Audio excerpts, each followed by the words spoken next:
안녕하세요, 잡슈광입니다. 최근 삼성전자에서 세계 최대 반도체 설계 기업 ARM에 대한 빅딜설이 현실화된 가운데 반도체 업계를 뒤흔들 삼성전자의 초대형 인수합병이 조만간 성사될 수 있을지 주목되고 있습니다. 이재용 삼성전자 부회장이 내달 손정희 소프트앤코 회장을 만나 반도체 설계 기업 ARM 인수합병에 대해 논의할 것으로 알려지고 있는데요.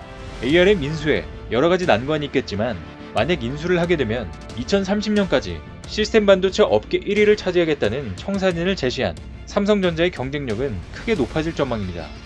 아울러 손정희 회장을 비롯한 글로벌 재계 인사들과의 폭넓은 인맥을 갖고 있는 이 부회장의 비즈니스 네트워크에도 새삼 관심이 모아지고 있는데요. 이러한 상황에 최근 삼성전자가 미래 성장 동력인 5G 사업에서까지 또 한 번 잭팟을 터뜨렸다는 소식이 나왔습니다.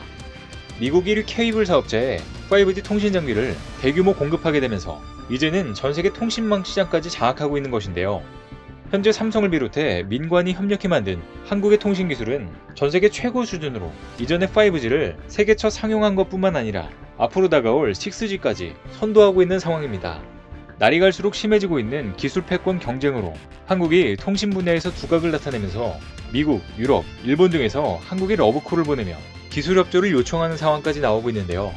오늘은 한국이 어떻게 이 분야의 세계 기술 패권 경쟁에서 선두를 달리고 있는 것인지 자세히 알아보겠습니다. 최근 삼성전자가 차세대 성장 동력으로 선정한 5G 통신 장비 사업에서 이딴 성과를 거두고 있습니다. 삼성전자는 22일 미국 1위 케이블 사업자인 컴캐스트의 5G 통신 장비 공급사로 선정됐다고 밝혔습니다. 삼성전자의 통신 장비 분야는 이 부회장이 공을 들여온 대표적인 사업 중의 하나인데요.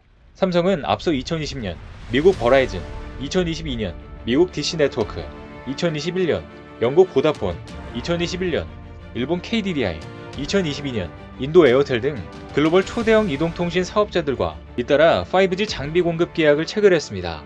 이번 수주로 삼성은 미국 내 절반 이상의 통신 사업자에 장비를 공급하게 되는 것인데요. 삼성은 자체 개발한 최신 2세대 5G 모뎀 칩을 탑재해 기지국을 소형화, 경량화하면서도 데이터 처리 용량을 기존 제품 대비 2배로 늘렸다고 설명했습니다. 이 기술은 설치 공간이 줄고 전력 소모가 최대 50%까지 줄어드는 장점이 있는데요. 또한 기상변화 등 외부 요인으로 기지국이 설치 위치를 이탈하면 이를 자동으로 감지하고 알려주는 센서까지 탑재했습니다. 이번에 삼성 장비를 대규모 도입한 컴캐스트는 1963년 설립된 미국 1위 케이블 사업자로 인터넷, 케이블 TV, 집전화, 모바일 등 다양한 서비스를 제공하고 있습니다. 게다가 2013년 MBC와 유니버셜 픽처스의 모기업인 MBC 유니버셜을 인수했으며 현재는 월트 디즈니 컴퍼니와 함께 세계 2대 미디어 그룹이라 불리고 있습니다. 현재 시가총액은 약 289조 원, 연매출 약 110조 원 규모의 거대 기업인데요. 미국 전역에 가장 넓은 와이파이 공급 지역을 보유하고 있으며 2017년 와이파이 핫스팟과 기존 이동통신 사업자의 무선 네트워크 대여 방식으로 이동통신 사업에 진출했습니다. 정경훈 삼성전자 네트워크 사업부장은 이번 컴캐스트 수주는 삼성전자의 5G 기술력과 혁신에 대한 도전의 결실이라며 이동통신 기술 발전이 가져올 새로운 미래에 대한 청사진을 제시하고 차세대 통신 비전을 실현하고자 지속적으로 노력하겠다고 말했습니다. 재계에서는 삼성전자가 4차 산업혁명의 핵심인 5G 사업에 터닝포인트를 만들어 나가고 있다는 분석이 나오고 있는데요.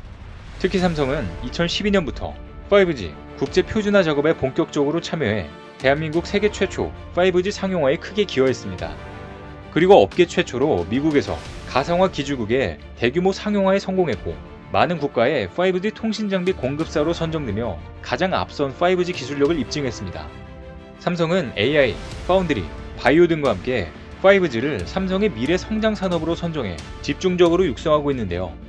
2011년부터 5G 기술 연구를 전담할 차세대 통신 연구개발 조직을 신설했으며 이후 무선사업부와 네트워크 사업부에 분산돼 있던 통신기술 연구 조직을 통합해 5G 사업을 전담하는 차세대 사업팀으로 조직을 확대했습니다. 이렇게 5G 역량에 집중하면서 기술력을 더 키울 수 있었는데요. 게다가 주요 공급 계약 체결 과정에서 이 부회장이 상대 기업 CEO를 만나는 등 스킨십 세일즈도 도움이 됐다는 평가가 나옵니다. 업계 관계자는 통신 장비 사업은 계약 규모가 크고 장기간 계약이 대부분이라 신뢰 바탕에 장기적인 약속에 따라 사업의 성패가 결정되는 측면이 크다고 말했는데요. 대표적으로 미국 버라이즌과 7조 9천억 원 규모의 5G 장비를 공급하는 계약을 체결했던 당시 이 부회장과 한즈 베스트베리 CEO 간의 친분이 큰 역할을 했습니다. 또 DC 네트워크와의 5G 통신 장비 공급 계약을 진행하는 과정에서도 에르긴 회장이 좋아하는 등산을 직접 추진해 함께 북한산 동반 산행을 하며 사실상 협상을 마무리 지은 것으로 알려졌는데요. 또 일본 1위 통신사인 NTT 도코모와 KDDI에 5G 통신 장비를 납품하고 있는 일도 꾸준한 교류의 결과물로 보고 있습니다. 당시도 한일 간의 관계가 최악으로 치닫던 와중에 이뤄진 계약이라 더 주목을 받았었습니다. 게다가 이 부회장은 삼성이 인도 최대 통신기업인 릴라이언스 지오와 통신장비 분야에서 협력을 확대할 수 있도록 공을 들이고 있습니다. 이 부회장이 국내 기업인 중 유일하게 아시아 최대 재벌로 알려진 무케시 안바니 릴라이언스 그룹 회장 자녀들의 결혼식에 초청받았던 일은 꾸준히 회자되고 있는데요. 릴라이언스 지오는 현재 인도의 전국 모든 LTE, 4G 네트워크에 100% 삼성 기지국을 쓰고 있습니다. 4억 2천만 명 이상의 가입자를 보유한 인도 최대 통신사의 5G 장비 수주도 곧 앞두고 있는 것인데요. 삼성은 더 멀리 내다보며 선제적으로 미래를 준비하자고 밝히며 차세대 통신 분야에 대해서도 선제적으로 미리 대비하고 있습니다. 삼성전자가 최근 발간한 6G 백서에도 시장을 주도하겠다는 의지가 담겼는데요. 6G는 데이터 전송 속도가 5G보다 최대 50배나 빠른 차세대 통신 기술입니다. 실제로 삼성은 통신 기술의 끝판왕으로 불리는 6G 주파수 내역에서 통신 시스템을 구동하는 데 성공하면서 그 실력을 입증했습니다. 그리고 최근 6G 포럼도 주최하며 세계적인 전문가들과 미래 기술을 함께 논의했습니다. 아직 5G 네트워크의 상용화도 여전히 진행 중이나 생각보다 굉장히 빠른 기술 발전에 앞으로 6G 연구 개발을 미리 준비하고 있으며 세계를 이끌어가고 있는 것인데요. 6G가 상용화되면 영화에서나 보던 꿈의 기술이 현실이 될 것으로 예상됩니다. 영화 레디 플레이어 원처럼 현실과 가상세계의 구분이 없어지는 궁극의 메타버스나 로봇으로 무인 수술을 하는 게 대표적입니다. 대도시에서 수백만 대의 자율주행차가 움직이는 것도 가능할 전망인데요. 이렇게 기업적으로도 삼성이 이 분야에서 활약해주고 있지만 한국의 통신기술 발전은 민관이 협력해 함께 만들어 나가고 있습니다. 그 중심에 있는 기관이 한국전자통신연구원 에트리인데요. 에트리는 지금까지 한국이 세계 최초 5G 상용화 그 외 통신기술 분야에서 리더로 있게 해준 주인공입니다. 이미 에트리는 차세대 6G 분야에서도 주관 기관으로 참여해서 삼성전자, 이통3사, 카이스트 등 국내 37개 산학연, 연구기관과 함께 6G 관련 연구개발을 추진 중인데요. 에트리는 1977년 한국통신기술연구소라는 이름으로 설립돼 다른 나라들보다 뒤늦게 시작했지만 우리나라에 1가구 1전화 시대를 연 전자교환기 개발과 D램 반도체, 세계 최초 CDMA 상용화 등으로 한국통신혁명을 주도했습니다.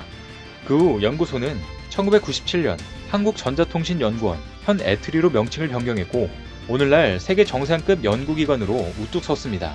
현재 국내 이동통신 분야 최고 전문가로 손꼽히는 방승찬 한국전자통신연구원 통신미디어연구소장은 최근 언론 매체와의 인터뷰에서 6G 기술 선점을 둘러싼 글로벌 기술 패권 경쟁에서 우리나라가 경쟁력을 확보할 수 있는 전략에 대해 이같이 말했습니다. 방 소장은 에트리에 입사해서 30년 가까이 한국의 이동통신 기술이라는 씨앗을 뿌려 2G를 시작으로 5G에 이르기까지 큰 활약을 펼칠 수 있게 도와준 산 증인인데요. 10년 주기로 바뀌는 이동통신 패러다임에서 매번 핵심 원천 기술과 표준 기술 개발을 주도해 이동통신 강국 코리아의 명맥을 잇는데 커다란 기여를 했습니다. 방 소장은 우리나라가 2019년 4월 미개척 주파수인 30에서 300GHz 대역 밀리미터파를 5G 이동통신에 활용하는 표준 기술과 시스템을 개발했습니다. 이를 통해 우리나라는 5G 세계 최초 상용화라는 신호탄을 쏘아올려 이동통신 강국 코리아의 명성을 재입증했는데요. 지금도 2030년 상용화를 목표로 미래 6G 통신과 미디어 콘텐츠 기술을 선도하는 국가 프로젝트를 총지휘하고 있습니다.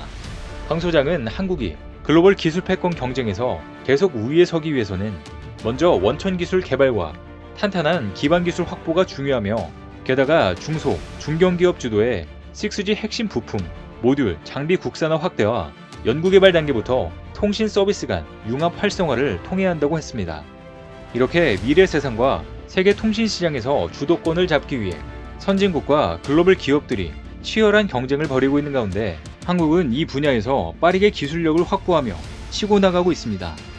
현재 미국의 인플레 감축법에서 볼 수 있듯이 전기차뿐만 아니라 반도체, 바이오, 원전 등 국가 차원의 투자와 자원을 늘려 미국도 기술 패권 경쟁을 준비하고 있는데요. 이는 다른 국가들도 마찬가지이며 앞으로 6G 통신 분야에서도 마찬가지로 통신의 미래 세상은 주어지는 것이 아니라 만들어가는 것이기에 한국이 선도 기술 확보를 위한 도전과 새로운 서비스 시장 개척에 산학연관이 힘을 모아서 한국이 이 분야에서도 앞으로도 계속 기술 패권을 장악하길 기대해 보겠습니다. 오늘 준비한 소식은 여기까지입니다. 댓글을 통한 여러분들의 많은 의견 기다리겠습니다. 시청해주셔서 감사합니다.